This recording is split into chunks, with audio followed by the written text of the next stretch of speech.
Mukunda jewellers వారి Poorvi gold and diamonds November 1న KPHBలో ఘనంగా ప్రారంభం. ఓపెనింగ్ ఆఫర్ గా ప్రతి 3 లక్షల కొనుగోలుకు ఒక బంగారు నాణెం ఉచితంగా పొందండి. తెలంగాణ రాష్ట్రంలోని రైతులకు ప్రభుత్వం మరోసారి శుభవార్త అందించింది. వానాకాలం సీజన్లో సన్న రకం వరి సాగు చేసిన రైతులకు క్వింటాకు 500 రూపాయల బోనస్ ఇవ్వాలనే హామీని ప్రభుత్వం అమలు దిశగా ముందుకు తీసుకెళ్లింది. ఈ బోనస్ చెల్లింపులు అధికారికంగా ప్రారంభమవడంతో రైతుల్లో ఆనందం వెల్లివిరుస్తోంది. పౌర సరఫరాల శాఖ అధికారులు వెల్లడించిన వివరాల ప్రకారం ప్రభుత్వ ధాన్యం కొనుగోలు కేంద్రాల్లో సన్న రకం వడ్లను విక్రయించిన రైతులకు ముందుగా కనీస మద్దతు ధర కింద చెల్లింపులు పూర్తయ్యాయి.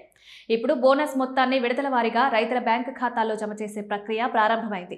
ఎన్నికల సమయంలో ఇచ్చిన హామీని ప్రభుత్వం నిలబెట్టుకోవడం రైతుల్లో ప్రభుత్వంపై నమ్మకాన్ని మరింతగా పెంచిందని విశ్లేషకులు పేర్కొంటున్నారు.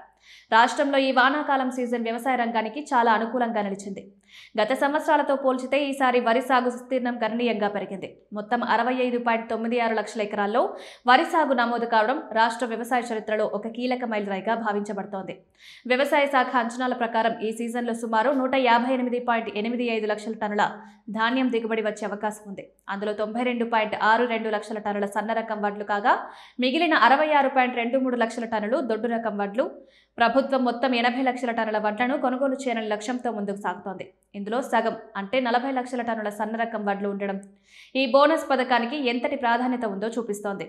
ఈ అంచనాల ప్రకారం సన్నాలు సాగు చేసిన రైతులకు బోనస్ రూపంలో దాదాపు 2,000 కోట్ల రూపాయల లాభం చేకూరనుంది. వ్యవసాయ నిపుణుల అభిప్రాయం ప్రకారం గత సీజన్తో పోలిస్తే ఈ సీజన్లో సన్నాల సాగు పెరగడానికి ప్రధాన కారణం ప్రభుత్వ బోనస్ ప్రకటనే. రైతులు ఆర్థికంగా లాభదాయకంగా భావించినందున ఎక్కువ మంది సన్న రకం ధాన్యం సాగు వైపు మొగ్గు చూపారు. దీని ఫలితంగా రైతులు మాత్రమే కాకుండా ప్రభుత్వం ధాన్యం కొనుగోలు కేంద్రాలకు ఎక్కువ నిల్వలు చేరాయి. ధాన్యం కొనుగోలులో మొదటి నెలగా అక్టోబర్ అత్యంత రద్దీగా సాగింది. ఈ నెలలోనే 15,289 మంది రైతుల నుంచి 152,977 క్వింటాళ్ల సన్న వడ్లను సేకరించగా అదనంగా 117,623 క్వింటాళ్ల దొడ్డు రకం ధాన్యాన్ని కూడా కొనుగోలు చేశారు.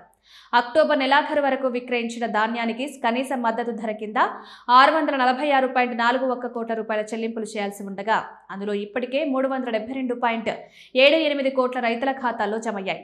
ఇక సన్న రకం వడ్ల బోనస్ కింద మొత్తం 76.49 కోట్లు చెల్లించాల్సి ఉండగా ప్రభుత్వం మొదటి విడతగా 43 లక్షలు విడుదల చేసింది.